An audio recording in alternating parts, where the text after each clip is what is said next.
Hello everyone. Today I will be featuring the upcoming Tier 7 Soviet cruiser, the Lazo. Now, at first glance you might think that this ship looks very familiar to many of you, and that's because it's practically a down-tier Chapayev. No matter how you really look at it, that's kind of what it looks like. My camo might be a bit misleading, but looking at the silhouette you can see it's practically a Chapayev. It has the exact same speed of 35.2 knots, that's with a speed flag, and it has the same awful turning circle of 890 meters, and it's got the 7.7 second rudder shift, and so forth. Oh, T-22 pushing into the cap. I'm trying to push in here and see if I could get some angles in. I'm telling my team to go to B and C on this map because going to A is a pretty terrible idea. Pop the spotter plane. You see those torps going into that smoke? I'm waiting to see where the torps hit. You see, the torps got a hit there, and I blind fire exactly where the torpedoes hit. Now that's a pretty good tactic if you want to smoke out any destroyers, and with that combination of using the torpedo hit and some spotter plane blind fire, I finish off their destroyer and will be able to get that B cap control. Now, moving down a tier obviously comes with some costs though. First of all, the 152mm guns are pretty much identical, but they also have an excellent range of 17.3 kilometers, just like the Chapayev, but the reload is 1 second worse at 9 seconds. This, in fact, also gives it less DPM than the Shchors, because the Shchors also has an 8-second reload. The Shchors, on the other hand, only has a 16.8 kilometer range, so it does maintain a small range advantage here, 500 meters to be exact. The bigger difference between this one and the Shchors is probably the health. The Shchors has 32.2k health, whereas the Lazo is actually much closer to Chapayev's 37k, sitting at 36.3 thousand health. Moving down a tier, obviously also stripped the Lazo of that 25mm armor that most cruisers, including the Chapayev, get at tier 8. Instead it's sitting at 16mm armor across the board. Although the Citadel belt is 100mm of armor, whereas the Shchors only has 75mm of armor. In return though, the Shchors does have an upper belt of 20mm. That's what sits above the Citadel all the way up to the deck, and it has a 16mm armor here, whereas the Shchors has 20mm of armor. Now 20mm of armor might not sound like a lot, but it is pretty significant, because in order to overmatch 20mm of armor you need guns bigger than 286mm. This obviously means that while an angled Shchors can bounce, for example, Scharnhorst shells because they are 283, the Lazo will in fact be overmatched if it tries to do the same. That doesn't change though that both are obviously extremely vulnerable to all sorts of heavy AP. 16mm deck armor, bow armor, stern armor, and a really large Citadel, which comes with all these light Soviet cruisers. It's to be expected. Now here, for example, this guy shoots HE, so I'm trying to be greedy and use my back guns as well. But you gotta consider that New Orleans, with those improved pin angles, yeah, that's not a fun time. Especially since the Citadel is so large and so thin, you saw my health pool practically evaporate. And that's an example of the thinness of the armor and the size of the Citadel. You cannot give heavy cruisers, especially Americans that have that improved angle, you cannot give them any sort of broadside. So I go nose in, and I'm more than willing to go close range brawl with him, because the torps are actually quite good. In fact, they're really good. There's a small difference here again between the Lazo and the Shchors, and that is the fact that the Lazo has the Chapayev 533mm torpedoes that deal almost 18k each. Now, they are obviously only a short range, 4 kilometers, but 18k each and 65 knots of speed. Whereas in comparison, the Shchors torpedoes, while they are faster at 70 knots, they only deal 15.1k damage. So you trade some speed for a nice chunk of damage. But both are 4km, so mostly for YOLO usage. AA, we saw some planes flying past there. The AA is also worse on the Lazo. It's significantly worse than Chapayev's tier 8 and tier. It's slightly worse than the Shchors AA. You can still reach a very respectable 7.2 km range on the long range AA guns if you run the module and AFT, but shooting down planes will be pretty iffy, to be honest, unless they're lower tier or they are potatoing quite hard. And the concealment of the Lazo also sits at 11.3 kilometers. That's with a full stealth build. So you're not really going to be sneaking up on anything. I think like the only tier 7 cruisers you can outspot are the heavy cruisers like Mayoko and York. Pretty sure the Indianapolis outspots you. So on concealment wise, very questionable. So to put it in a nutshell, in essence, you are clumsy with mediocre concealment for a light cruiser, and you're very squishy, as you saw the way that New Orleans, slightest bit of broadside, massive citadel hits, and you don't really have armor to bounce AP either. The upside is, of course, your long range capacity, and especially if you have tactically put yourself this low, totally on purpose obviously. If you're this low and your AR is kicking in, then your reload is obviously very good. And if this happens, you are quite capable of raining down hellfire on your opponents. See, you have these 152mm guns, and if you of course slot IFHE on these guns, you get that terrifying 32mm penetration. The shell velocity is also 950 meters per second on both HE and AP, which is the same as the Shchors shell velocity. But the major difference here is not just that 500-meter range increase that I mentioned earlier, but there's also the Gimmick. Ah, yes, the Gimmick. You knew it was coming, right? A copy pasta premium? There's gotta be a Gimmick. Well, the Lazo has access to a special spotter plane that reloads in only 10 seconds if you use the premium consumable. By using the spotter plane mod 1, that special upgrade you can put in the first slot that no one uses on any ship besides like the Perth, you can bolster this spotter plane duration to 78 seconds. As you see me pop it right here, you can bolster it to 78 seconds, meaning you can practically spend a third of the game with your spotter plane up, on demand, whenever you need it. Well, that's why you've been seeing me taking these pot shots at these pretty much extreme ranges, because it gives you, the spotter plane gives you 20.8 km range. 20.8 km range on a tier 7 cruiser. Now, the actual utility of the consumable can be debated. As landing shells at this range, well, it requires the ships to, first of all, pretty much only on battleships, because those are the only thing big enough, and the dispersion starts to kick in a bit as well at these ranges, because, well, it's so damn far away. And the shell velocity, well, the shell velocity, the shells lose a lot of that velocity because they are 152mm shells, which are very light shells, and that 950 meter per second thing, well, that doesn't really apply at these ranges because the air drag is so massive.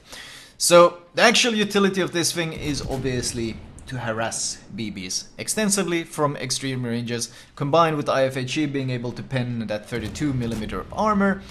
This is what this ship is the best at. A long range, behind some island, or just kiting away somewhere, harassing battleships trying to push in.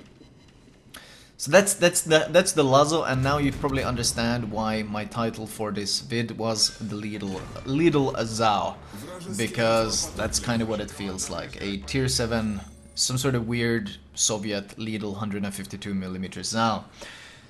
Now, questionable. Do we really need another extremely long-range backline farmer? So far, honestly, the best utility this ship has provided for me is practicing my spotter plane firing, as you have it available on demand, and it's honestly a good way to hone that skill, because shooting with the spotter plane is a bit weird. But as a premium, I gotta say it does feel rather cheap. I mean, if you compare it to the Shchors, it trades a bit of DPM for tankiness, minor stat tweaks, but in terms of gameplay, this ship plays identically to the Shchors.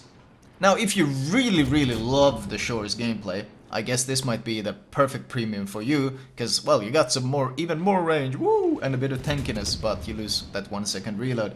But I kind of have a hard time being very enthusiastic about this thing, because it really is kind of a...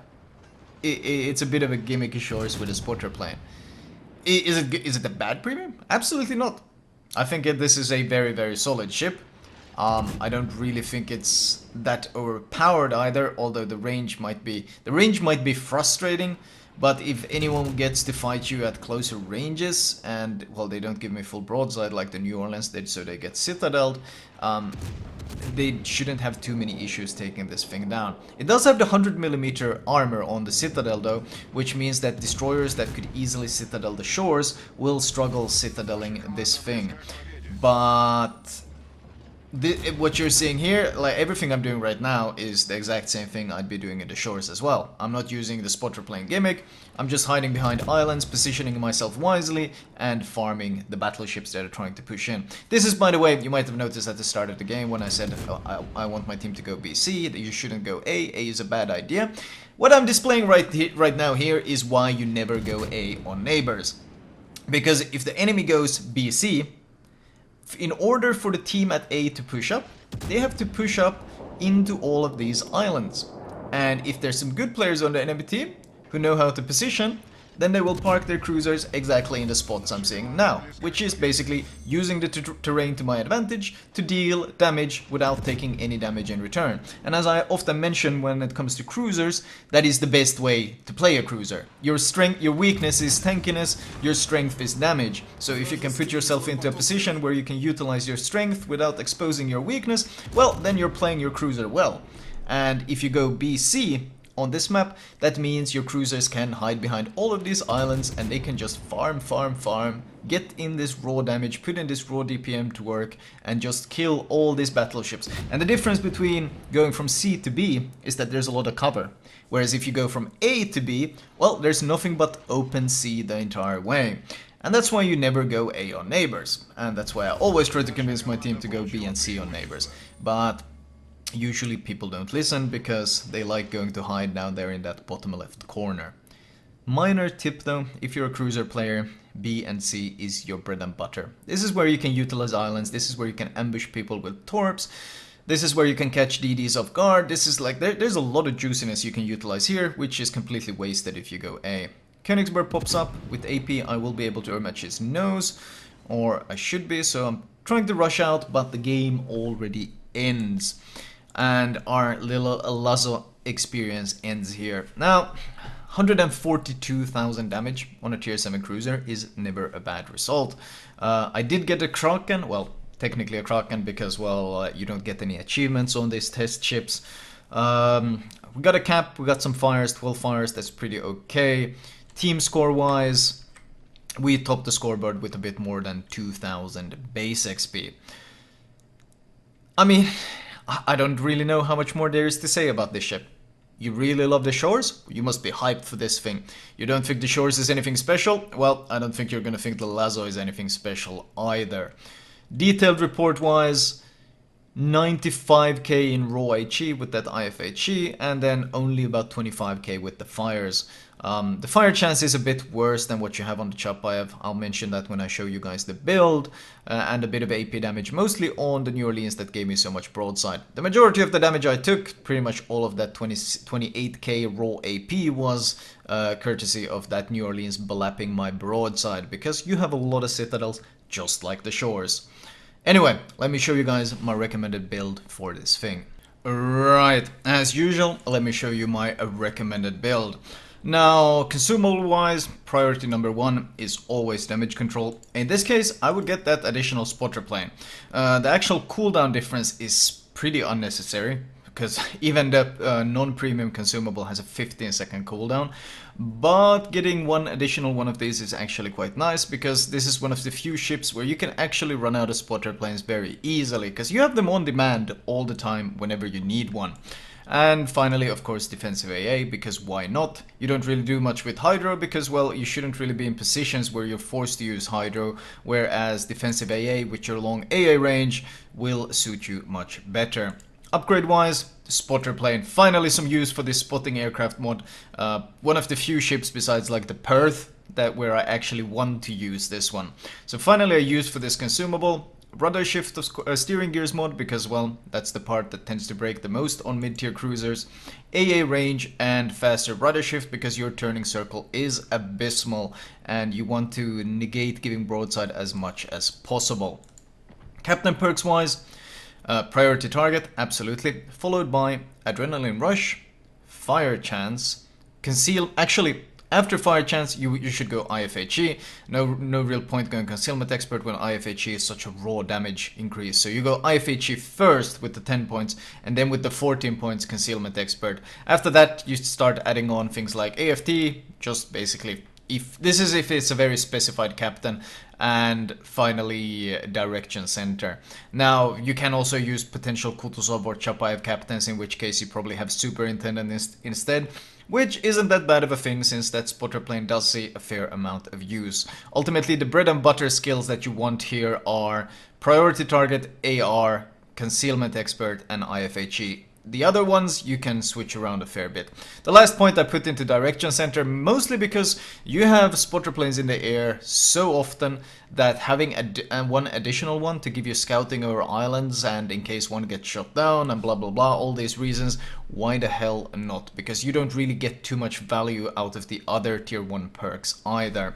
And this one, well, this one is pretty much always in use. Flag wise, I do of course recommend fire chance flags. I mentioned before, if you got multiple low caliber guns with a fairly fast reload, then the benefit you gain from running fire flags is very substantial. Running both these flags and demo expert, we buff our fire chance up to 12%, which is honestly quite nice. Now it doesn't really match up to, let's say, if we look at something like the Kutuzov, who with fire flags and even without the captain can get 13%. I think even the Chapayev can reach with just one flag. Yeah, it's got this thing has 12% without even trying, whereas in comparison you basically have to have all the gimmicks on in order to even reach that 12% fire chance. Still though, besides that, speed flag, sure, you don't really get too much value out of November Foxtrot. AA flag is always decent, but ultimately you probably want to be running XP and credit flags at this point since it is after all a premium. Anyway, that was my preview or look at the upcoming Lazo, the tier 7 Soviet cruiser. I hope you guys enjoyed it, and in case you like following my stream, I'm about to do my big giveaway for 50k Twitch followers tonight, this evening, in like probably a couple of hours. Anyways, I'll talk to you guys later. I hope you guys enjoyed it.